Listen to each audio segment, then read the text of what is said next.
Estudiar psicología o derecho, o al lado está Noria, alguien. No, es mejor estudiar. Sí, yo soy socióloga, yo soy abogada, yo soy psicóloga. Marcelo es psicóloga. Yo soy no sé qué, yo soy.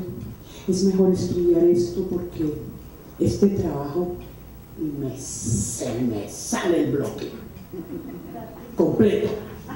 Digo, mire, si alguien no tiene derecho a decir eso, es usted, Margarita Rosa, que salió de un reinado a la televisión, que le pagan lo que le provoca, que coge los trabajos que quiere, que hace lo que le parece, que ha ganado en su vida más de lo que hemos podido ganar 50 actores juntos. ¿Con qué derecho? Usted lo que debe hacer es ponerse a estudiar actuación. Si quiere estudiar una carrera, fórmese como una profesional de esto. Eso a nadie le gustó, a Margarita menos. Le dio miedo lo que le decía. Entonces ahí yo genero miedo. No me da placer, pero esa es la verdad. Cuando yo oigo que los actores, muchos todavía dicen, no, es que yo voy a estudiar numismática porque esto es tan inseguro, voy a poner un restaurante, me parece una irresponsabilidad. Por eso es que estamos como estamos. Si usted va a ser actor o va a ser actriz, prepárese. Se muere uno y no sabe cómo actuar. A mí me dan ahora un papel y yo tengo que pensar qué voy a hacer, por dónde lo cojo, cómo, con qué pañitos, por qué lado me meto, qué es lo que sucede ahí. Entonces, esa es la situación. He dicho la verdad y he generado miedo. No me importa. A mí me daría más miedo a mí quedarme callada cuando veo los exabruptos. Últimamente me contenté mucho conmigo misma en la villa de Subachoque, donde resido, porque he sembrado matas. Entonces han nacido flores. Y dije, oh, puedo sembrar algo más allá del pánico. Y florecieron. Entonces eso me ha gustado tremendamente. Y da cuenta de mi índole. Porque a veces ese miedo sí lo he tenido. Han tratado de confundirme en el medio, han abusado de mí tanto los actores, los directores, porque como saben que hablo y saben que me pican la lengua y digo las cosas, entonces la estigmatización, ¿sí? Pero ese miedo que me produce la gente, que hizo que me alejara mucho en Subachoque, dejar de ir a esas bobadas de cócteles, de reuniones, de estrenos, de pendejadas, donde todo el mundo es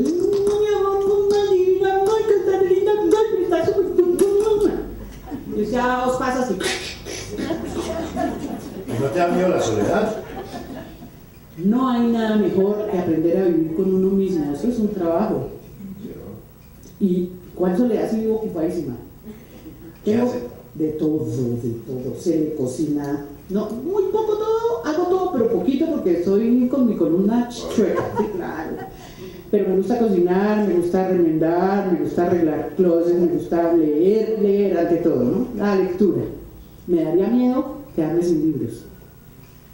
Me daría terror. ¿Y la enfermedad te ha dado miedo? No, ya se me quitó. Chao. Pasó tan a fondo que le hagan a usted en 7 meses 4 cirugías de columna y una de hombro, desde la primera lumbar al sacro.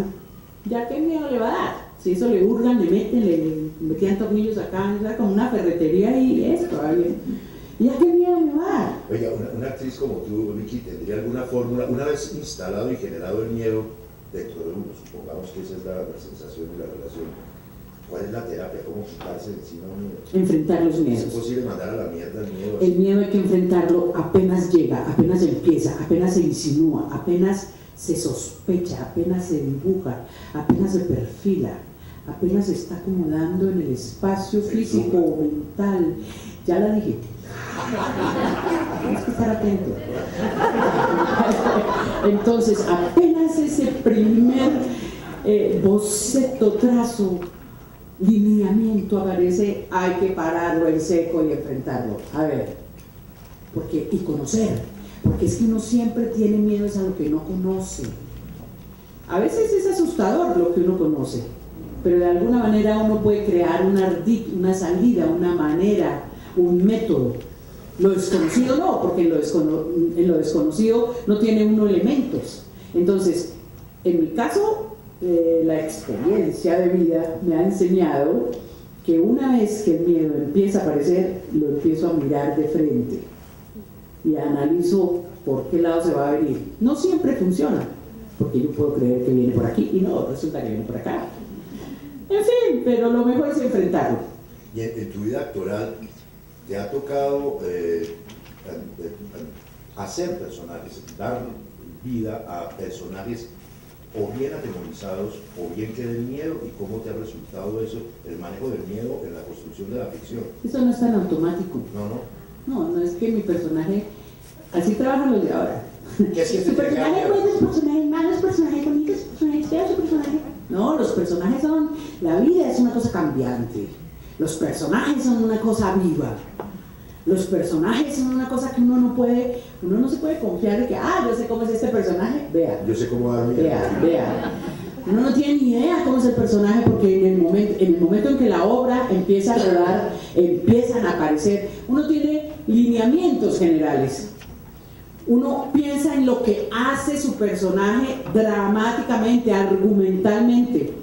El cómo lo hace es otra cosa. Yo puedo ser una asesina violenta, muerta de miedo. Puedo ser una asesina violenta, súper cobarde. Puedo ser una asesina violenta, simpatiquísima. Puedo ser una asesina violenta necesitada de ternura. Puedo ser una asesina violenta, grosera. Puedo ser una asesina violenta, tenue, dulce. Entonces es el cómo hago las cosas. Es el cómo. ¿Has logrado asustar alguna vez? Claro, y usted no sabe lo que es sin maquillaje, después me pinté. Usted no sabe lo que es uno a esta edad levantarse sin echarse pestañina. Es difícil, lo asusto. Pero sí. O sea, te ha ocurrido asustar, ¿sí? Mire, la gente se asusta. Mi mamá tenía un dicho que era buenísimo. Mi mamá decía, el que no cree en Dios cuando lo ve se asusta. Y cada vez compruebo que eso es verdad. Entonces, ¿cómo le parece? Le cuento otra anécdota que ilustra la cosa. Hágale. En el trabajo nuestro hay muchas cosas que hacer y todos los rubros son importantes. En televisión hay unas personas encargadas del vestuario que generalmente no saben del vestuario. Como su nombre lo indica, en la televisión el encargado de algo normalmente no lo sabe. O sea, si usted quiere que lo contraten, no lo sepa y vaya, y lo contrata. ¿Los directores también? Todo. Indique rubros en plural. Rubros. Entonces hay vestuaristas que se supone que saben del vestuario, pero han creído que el vestuarista es el que cuelga y descuelga la ropa. De ahí para allá, no más. Ya es mucho más.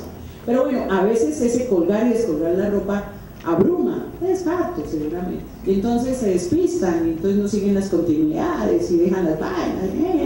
Entonces usted está haciendo en el estudio y allá hay el vestuario. Aquí no es Hollywood que hay 3 vestidos rosados iguales por si se mancha, se rompe. No, que hay uno. Si le hacen el talle donde es, está de buenas, porque se lo pueden hacer aquí. Pero bueno, y no me miren así que a mí me ha pasado eso. Yo estoy hablando con conocimiento de causa. Ustedes como no les ponen cintura porque no tienen.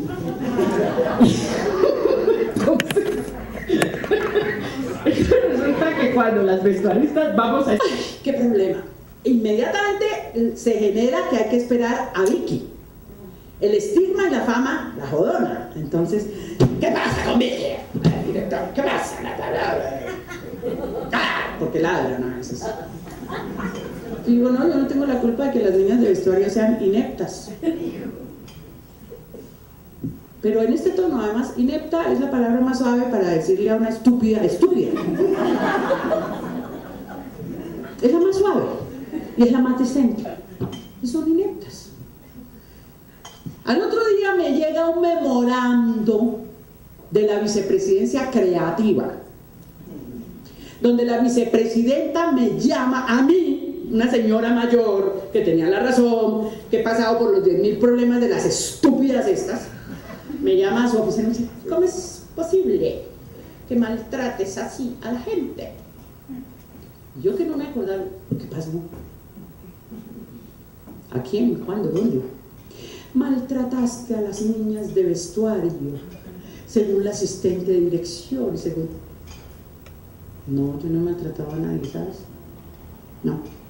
Sí, las insultaste. Dije, no, les dije ineptas. Eso no es un insulto. ¿Tú sabes qué quiere decir inepta? Creo que esa vicepresidenta creativa de RCN no sabía la etimología de la palabra. Se los juro que no lo sabía. Pero les dije, no, es que eso no es una grosería. Yo no les estoy atacando, les estoy... Inepta es una persona que no es capaz de hacer un trabajo para el cual ha sido contratada. Es inepta. No era un insulto, no es un insulto, no lo es. A mí me ponen a manejar un avión y soy inepta. Yo no sé manejar avión. No. ¿Y en qué terminó el rollo? En que yo me sostuve y le dije, y no solamente ellas son ineptas, aquí hay ineptos en todos los lados. Y aquí están pasando estos y estos problemas que se los achacan porque nadie quiere responder por las cosas. Y me mantengo en que son ineptas, y si tú quieres que esto lo llevemos a otra instancia, lo llevamos y yo te demuestro que son ineptas y te lo compruebo. Hubo algo raro, yo no moví nada, porque ¿con qué voy a mover? Mis carnes a duras penas. Eso fue por el mes de, no sé, agosto, septiembre, no me acuerdo cuándo me salió ese programa. El caso es que al año siguiente la señora vicepresidenta fue declarada insubsistente. Inepta. Yo creo que por inepta. La sospecha mía es que es por ineptitud, porque eso marchaba manga por hombro. Pero no les importa tampoco, se perdía dinero, nos tenemos que ir ya. Oye, conociéndote como te conoce y sabiendo como te sabes y haciendo lo que has hecho con todo el vigor, ¿no te da miedo de ti misma a veces? ¿Tendría que tener miedo? No, así. Me lo pregunta usted, a quien yo veo todos los días en Canal Capital, haciendo, hablando y haciendo lo que hace. O sea, ¿con qué? Fíjense el miedo, ¿cómo? No, lo ustecieo porque estamos en público, nos tuteamos en privado, en público respetamos al auditorio y le pregunto, si usted hace de entrevistador, le tengo que hablar de usted. Entonces, ¿usted se atreve a preguntarme si a mí me da miedo de mí misma haciendo lo que usted hace en Canal Capital? Y a usted, yo le devuelvo la pregunta, ¿no le ha dado miedo? Porque podría darle. Más vale que le dé. Más vale. Como nos quedan 5 minutos y se supone que eso era uno de los temas, bueno, lo del pudor, yo no sé si tratémoslo. Es que mire, es muy interesante, el miedo es este, yo sé que el auditorio tenemos que oír, muy interesada estoy en oír a mis dos compañeros, pero ponen esto que, a ver si Solarte piensa esto, son muchos temas de muy largo. También se fue. Ribete para tiempo tan breve. No hemos hablado de qué es empelotarse en cine o en televisión, o los besos o las escenas de amor. Esos son miedos, no hemos tocado ni siquiera por los bordes y que no son un problema. A mí a veces hay escenas que me han dado pánico absoluto y que no tienen nada que ver con el sexo, por ejemplo. Entonces, Solarte se le recomienda que en los próximos festivales, festival, no digo para nosotros porque a lo mejor no nos invitan, pero para la gente que venga, tengan en consideración la temática y los tiempos. El que mucho abarca, poco aprieta, decía mi mamá también. Entonces son temas muy densos, muy largos, con mucha tela de donde cortar y da pena demorarse más, entonces vámonos despidiendo. Pero terminamos con el leitmotiv de esta quinta versión del festival, que era la relación entre sexo y miedo. ¿Eso qué? ¿Tú qué tienes que decir de eso? Me devuelvo el respeto. Si a la gente se le enseña a pensar en libertad, con libertad, si a la gente desde que abre los ojos, cuando se le alimenta, cuando se le cambia, cuando se le enseña a caminar, a hablar, se le respeta en su dignidad humana, si eso ocurre, todo lo demás va a ser subsanable y va a ser cada vez menos terrible. La pregunta que usted me hizo, ¿cómo fue? Que es que perdí el hilo porque me está viendo una cosa. Es como obedecer a lo que Solarte quiere, que entonces relacionemos el sexo y el miedo. Ya.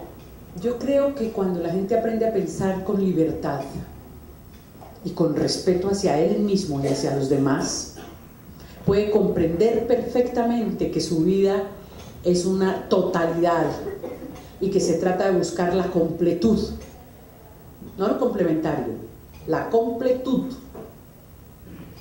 que es la manera de desarrollarse, pienso yo, armónicamente. ¿Qué es para mí la armonía? Para mí, sentir, pensar, hacer y decir en el mismo sentido. Yo no puedo pensar una cosa, decir otra, sentir otra y hablar otra. La coherencia, ser consecuente con lo que siento, pienso, digo y hago. Y eso fundamentarlo en el respeto a uno mismo y a los congéneres. Si nosotros fuéramos una sociedad que aprendiera eso, el mundo habría otras complicaciones seguramente, pero esos miedos al ser estarían un poco menos complicados. Los miedos que todos tenemos en todas las épocas, o el miedo general que todos tenemos, el más grande, es el miedo a ser, S-E-R. Eso, además, en un país que cambió el ser por el tener, ha agudizado el problema de una manera bárbara. Lo más importante que puede pasarnos, o lo más beneficioso, es que nos amemos a nosotros mismos para amar a los otros, para poder amar a los otros, nos respetemos para poder respetar a los otros, nos consideremos, es decir, tengamos actos y gestos de consideración para con nosotros mismos, para que podamos ser considerados con nosotros. Yo pienso que eso puede allanar el camino en este momento que estamos hablando tanto de paz, de reconciliación, de víctimas y de victimarios. Creo que los victimarios, esto no los exime, pero creo que los victimarios han cometido tantos errores por el miedo. Reconocernos en nuestros miedos es no tener miedo de ser, y ahí es donde debe estar nuestra principal energía, ser. ¿Y ser qué? Lo que somos, lo que seamos, no parecernos a lo que no somos, asumir lo que somos, no parecernos a lo que no somos, asumir lo que somos. Creo que esa consideración puede ser interesante. No puedo omitir esto. El colombiano que le da miedo a mucha gente, ¿a usted también le da miedo? ¿El periódico? No. El gran colombiano. No el periódico.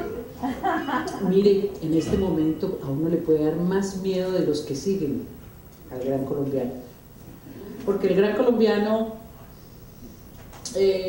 ya tiene que saber qué terreno pisa. Ya debería saberlo, ya lo sabe. Pues le dieron un campanazo bastante fuerte. Yo creo que lo sabe. El problema son los que, el coro de áulicos, ¿cómo se llama eso? El séquito. Los admiradores, los que inconscientemente no entienden muy bien las cosas, según creo. Esos son también muy miedosos, pero lo más miedoso es... ¿Sabe qué me daría miedo? Desde que yo nací, estoy oyendo hablar de la guerra y de la violencia. Y me voy a morir y va a seguir esto igual. Y me da una jartera. Me da mucha jartera eso. Pero no jartera en una posición superficial, de hartazgo. Eso es lo que me harta el espíritu, hartazgo, miedo, hastío. Que no llegue la paz, ¿o qué? No, me da miedo que esa paz esté sembrada dentro de mucha guerra. Y Eso me da terror, eso me da pánico. Pero hay que ser optimistas, ¿no? Sí. Ya vamos a terminar. No, pero ella... Pero espérate, una cosita. Ay, usted que se echó un polvo real en una película, ¿podríamos hablar de la relación entre el miedo y el placer? Imagínense ustedes, es que, ¿qué hago, gordo? No se duerma. El problema es que ya viene la camioneta de Provida y nos podemos. ¿Qué hago? Y la camioneta de Provida viene por mí. Miren, les voy a contar. Miedo y placer. Les voy a contar tanto como esto. Como esto. Tanto como esto. ¿Quieren que sea algo largo? Tanto como esto.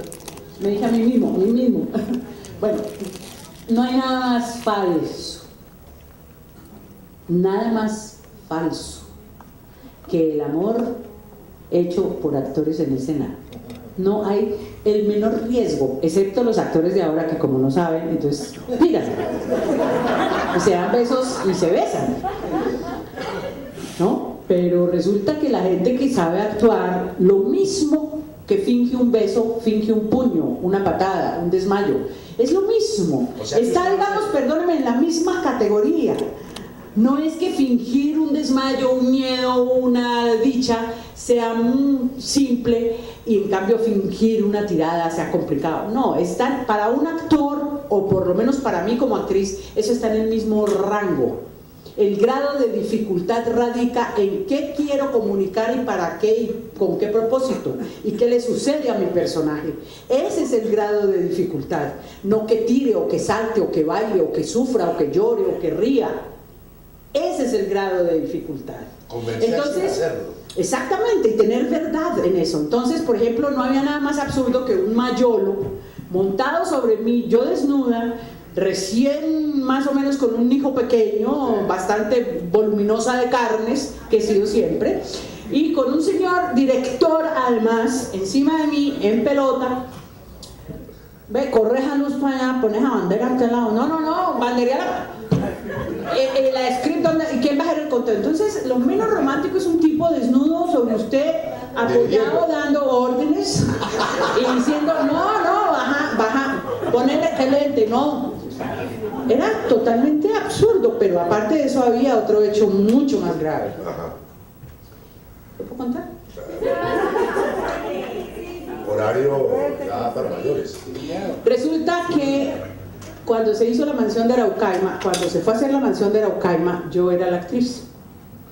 Mayolo me dijo, vea, vamos a hacer la mansión de Araucaima, vamos a hacer la machiche. Y yo empecé a pensar en machiche, y a pensar en la poética de Mutis, los libros, a pensar. Me dejé crecer los 3 vellitos de las axilas, los 3 pelitos de la cabeza, mirando lo machichudo que podía tener toda la gente, los perros, los gatos, las casas, los edificios, las comidas. Focine existía, María Emma Mejía era la directora de Focine.